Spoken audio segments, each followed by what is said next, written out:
Nah, langsung saja. Di sini ada sebuah soal dan saya akan mengerjakan soal yang pertama, yaitu yang poin C. Seorang guru menerapkan media pembelajaran baru dan dilakukan uji coba pada 15 mahasiswa. Data prestasi belajarnya sebagai berikut. Nah, jadi ini adalah data-datanya. Kemudian untuk pertanyaannya, buktikan apakah media pembelajaran yang baru dapat meningkatkan prestasi belajar mahasiswa jika media lama menghasilkan prestasi hasil belajar rata-rata kelas sebesar 70. Nah, untuk mengerjakan soal ini, langkah yang pertama yaitu kita copy. Kita copy data ini ke SPSS. Nah, setelah kita mengkopinya, kemudian kita klik variable view. Kita ganti namanya menjadi prestasi. Untuk desimalnya kita nolkan dulu. Kemudian kita kembali lagi ke data view.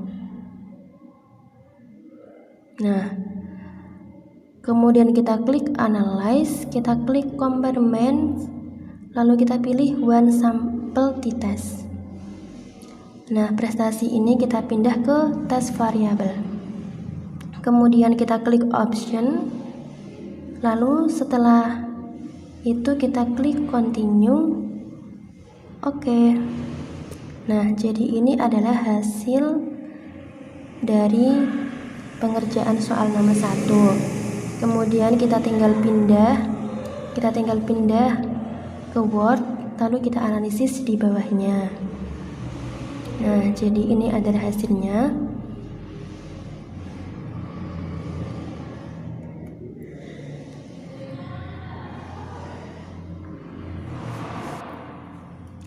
Baik, selanjutnya di sini saya akan mengerjakan soal yang nomor 2, yaitu yang bagian yang pertama yang akan saya kerjakan adalah multikolonialitas. Nah, jadi langkah pertama yang perlu kita lakukan adalah kita copy data ini. Kita copy datanya ke SPSS.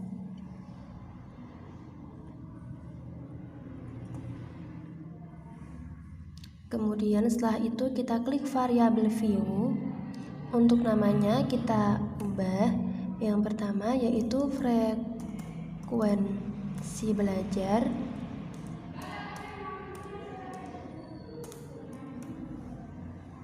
Dan yang kedua yaitu nilai. Dan yang terakhir adalah prestasi.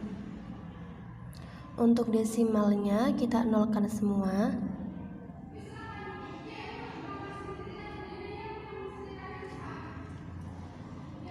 Lalu kemudian kita kembali lagi ke data view.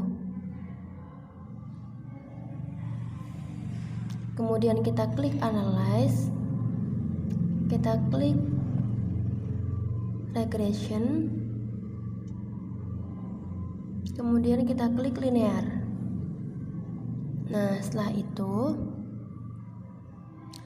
untuk prestasi kita pindah ke dependent.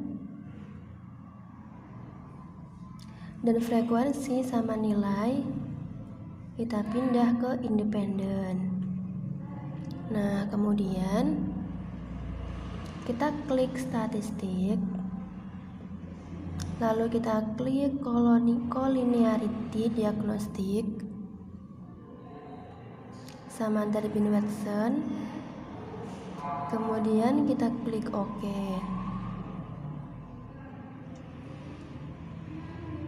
Nah, jadi ini hasilnya pengerjaannya setelah menggunakan SPSS. Kemudian kita ambil output koefisien. Nah, ini output koefisien ini kita copy ke Word. Lalu kita interpretasikan ke Word.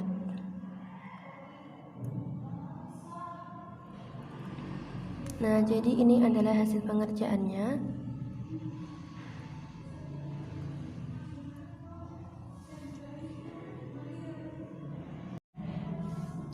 Baik, selanjutnya saya akan mengerjakan soal yang nomor 2.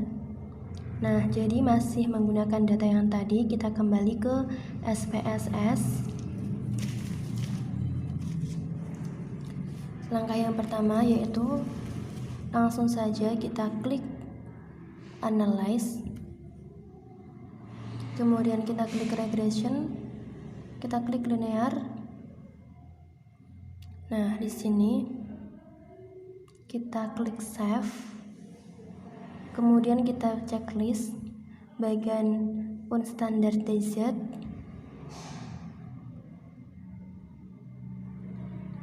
Setelah itu kita klik Continue. Nah, lalu kemudian kita kembali lagi ke data view SPSS. Nah, di sini sudah ditemukan residunya, yaitu res 1. Kemudian kita langsung saja kita klik transform, lalu compute variable. Nah,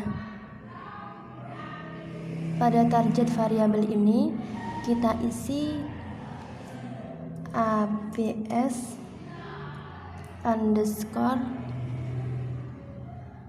res. Nah, untuk numeriknya kita isi abs kurung buka res underscore 1 lalu kurung tutup. Kemudian kita klik tipe dan label. Nah, untuk labelnya ini kita isi absolute residue.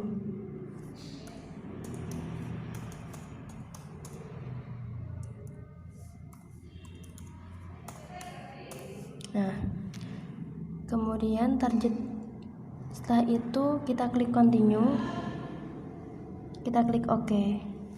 Nah, ini sudah muncul hasil dari pengerjaannya menggunakan SPSS tadi.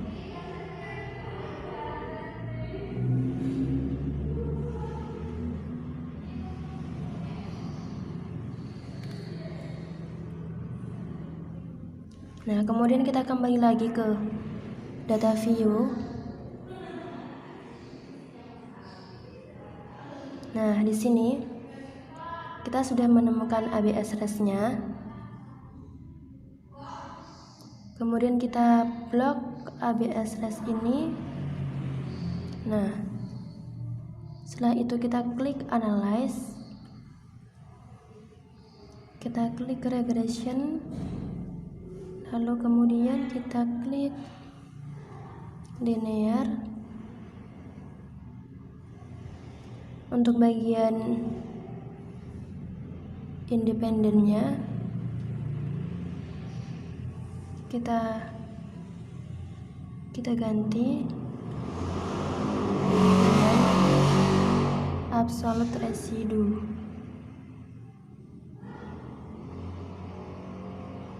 Oke, nah setelah kita pindahkan absolute residue ke bagian dependent,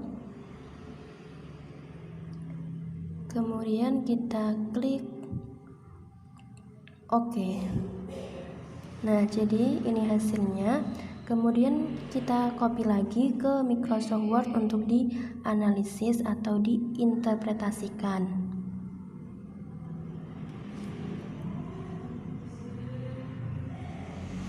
Nah, jadi ini adalah hasilnya ya. Ini hasil dari pengerjaan SPSS tadi, yaitu multikolinearitas.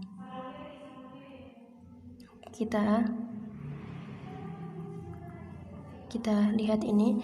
Nah, jadi berdasarkan hasil analisis di atas menunjukkan bahwa nilai VIF yang ditemukan adalah sebesar 1,614.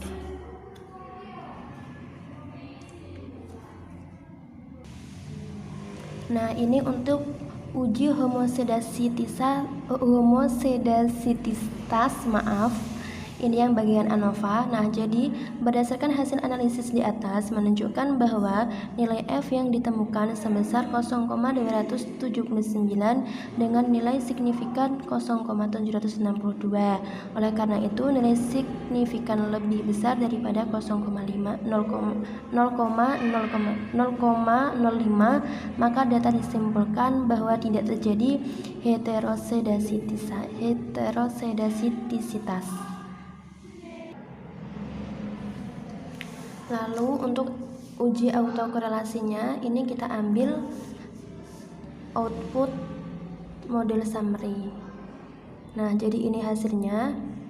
Berdasarkan hasil analisis di atas menunjukkan bahwa nilai dari Bin Watson yang ditemukan adalah sebesar 2,404. Jadi dapat disimpulkan bahwa nilai dari Bin Watson terletak di antara 2 dan 4.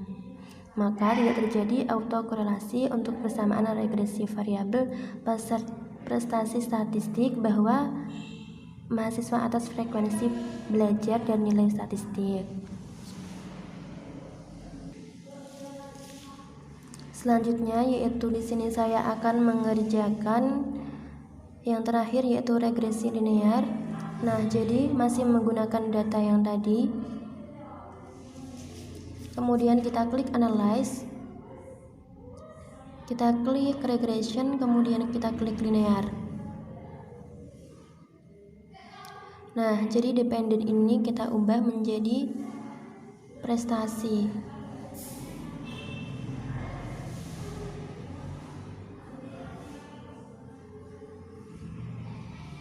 Kemudian kita klik statistik. Kemudian confident ini kita checklist sama deskriptif.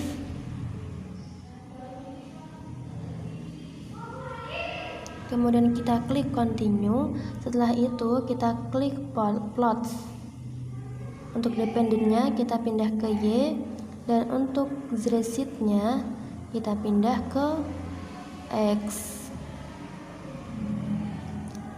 Kemudian ini kita klik semua. Setelah itu kita klik continue, kemudian OK. Nah, jadi ini adalah hasil pengerjaannya menggunakan SPSS. Kemudian kita tinggal mengkopinya, lalu kita interpretasikan di Word.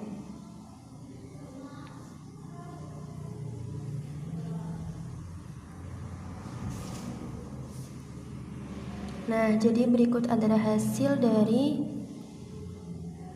pengerjaan menggunakan SPSS tersebut. Nah, untuk yang soal B, pertanyaannya yaitu apakah ada pengaruh yang signifikan antara X1 dan X2 terhadap Y? Nah, jadi dari hasil analisis berdasarkan SPSS tadi, dilihat dari signifikasi hubungan antara frekuensi belajar dengan prestasi statistik mahasiswa, yaitu 0,00 lebih kecil dari 0,05, maka HA diterima. Jadi ada korelasi atau pengaruh antara frekuensi belajar dengan prestasi statistik mahasiswa. Dan untuk yang C, berapa besar variabel independen mempengaruhi variabel dependen? Nah, jadi untuk menjawab soal ini kita ambil output model summary,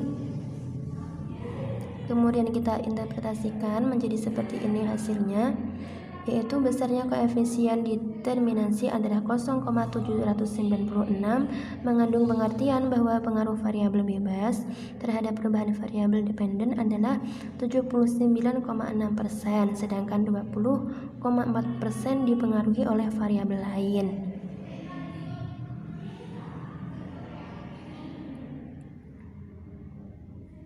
Nah, ini untuk yang ANOVA-nya, hasilnya yaitu besarnya F hitung yaitu 23,411. Dilihat dari nilai signifikasi 0,0000 lebih kecil daripada 0,05, dengan demikian HO ditolak. Nah, untuk analisis dari soal yang D, yaitu tentukan persamaan garis regresi dan bagaimana interpretasi hasil analisis dengan membaca persamaan garis regresi tersebut. Nah, jadi untuk menjawab soal yang terakhir ini kita ambil output yang koefisien.